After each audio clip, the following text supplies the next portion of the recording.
आमदार रवी राणा आणि बच्चू कडूंमध्ये लोकसभा निवडणुकीच्या तोंडावरती वादाची ठिणगी पडली। बच्चू कडूंनी आजवर काय विकास केला असा प्रश्न रवी राणा यांनी उपस्थित केला होता। त्याला आता बच्चू कडू यांनी उत्तर दिलंय। बघूयात याविषयीचा हा रिपोर्ट। तुझं काय जमलं असतं रे बाबा?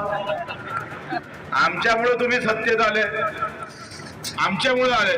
कुठल्या नेत्यासमोर मी लोटांगण टाकली नाही, कुठल्या राजकीय नेत्यांसोबत लोटांगण टाकून मी माझे खरं बनले नाही। ऐन लोकसभेच्या तोंडावर बच्चू कडू आणि रवी राणा यांच्यातला वाद पेटलाय। युवा स्वाभिमान पक्षाकडून बच्चू कडूंच्या मतदारसंघात एका कार्यक्रमाचं आयोजन करण्यात आलं होतं। यावेळी रवी राणांनी कडूंवर जोरदार हल्लाबोल चढवला। बच्चू कडू मांडवल्या करत असल्याचा आरोप केला। ज्या सरकारमध्ये तुम्ही होते, ज्या उद्धव ठाकरे काम करत होते, एखाद्या मतदारसंघासाठी एखादा उद्योग दाखवा की या गोरगरिबांना रोजगार दिला असेल। दिला एखादा रोजगार? कोणता उद्योग आला या मतदारसंघामध्ये?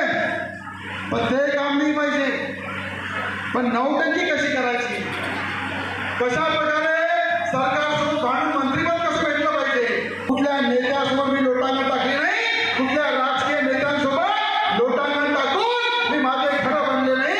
पक्षांसोबत रवी राणा फक्त शेतकऱ्यांनी बोलत नाही, रवी राणा शेतकऱ्यासाठी 4 वेळा जेलमध्ये गेला, 10 दिवस जेलमध्ये राहिला।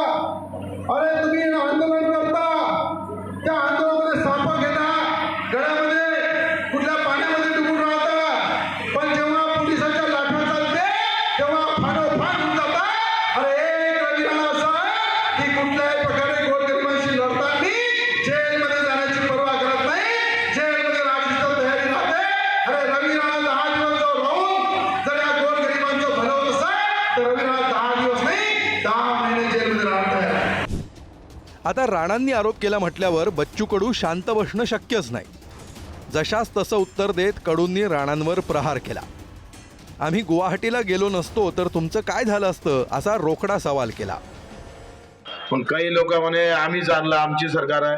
अरे भाजप वाले तो बाहर बैठे थे, हमने भाजप वालों को सरकार में लाया यार, तुम क्या बात कर रहे हैं हमारी? अरे आम्ही जर गेलो नसतो गुवाहाटी तर तुमचं काय जमलं असतं रे बाबा? आमच्यामुळे तुम्ही सत्तेत आले, आमच्यामुळे आले। आणि मग आज आपण पाहता 1-1.5 वर्षामध्ये 2 वर्षामध्ये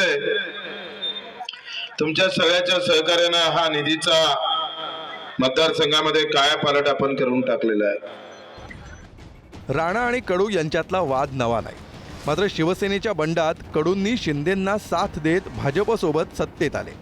पण कडू राणा यांच्यातला वाद मिटण्याऐवजी आणखीनच पेटला। त्यावेळी मुख्यमंत्री एकनाथ शिंदे आणि उपमुख्यमंत्री देवेंद्र फडणवीसांनी मध्यस्थी केल्यामुळं वादावर पडदा पडला होता।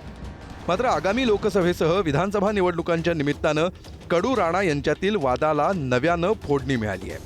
बच्चू कडूंनी केलेल्या दाव्यानुसार अमरावती लोकसभेतील मेळघाट आणि अचलपूरमध्ये प्रहार जनशक्तीचे आमदार आहेत। 2 आमदार असल्यामुळं अमरावती लोकसभेच्या जागेसाठी कडू आग्रही आहेत।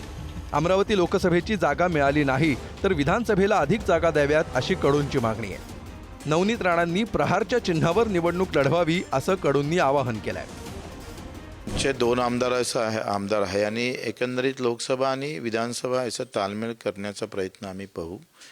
कसं आहे, आखरी राजकीयदृष्ट्या जो कार्यकर्ता आम्हाला जोडलेला आहे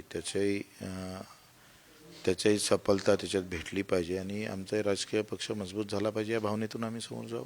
उद्या आपल्यासोबतचा एखादा व्यक्ती जुळला आहे, तो जर दुसऱ्या पक्षामध्ये जात असेल तर त्याला शाश्वती नाही आहे की मी या पक्षावर निवडून येईल की नाही येईल। म्हणून आपला जर आपण युती धर्म पाळला तर आपण आपापल्या जागेवर मजबूत राहू शकतो। हे सगळ्यांनी, घटक पक्षांनी, महाविकास आघाडीने, खऱ्या अर्थानं हे महायुतीने समजायला पाहिजे। म्हणून आज बच्चू कडूंचा पाठिंबा नवनीत राणा राहील असं मी ग्राह्य पकडतो, तर त्यांनी पण ग्राह्य पकडायला पाहिजे की अचलपूरमध्ये। गेल्या महिन्यापासून बच्चू कडूंनी आपल्याच सरकारविरोधात आक्रमक सूर लावलाय। बच्चू कडू हे शेतकरी आणि दिव्यांगांचे प्रश्न हाती घेऊन राज्यभर दौरा करताना दिसतात। या माध्यमातून प्रहार जनशक्ती पक्षाचा विस्तार करण्याचाही त्यांचा प्रयत्न आहे। त्यामुळे अमरावती लोकसभेवर राणा दाम्पत्याविरोधात संघर्षाची तयारी त्यांनी सुरू केल्याचं बोललं जात आहे। याचाच परिपाक म्हणून कडू विरुद्ध राणा हा वाद उफाळून आलाय।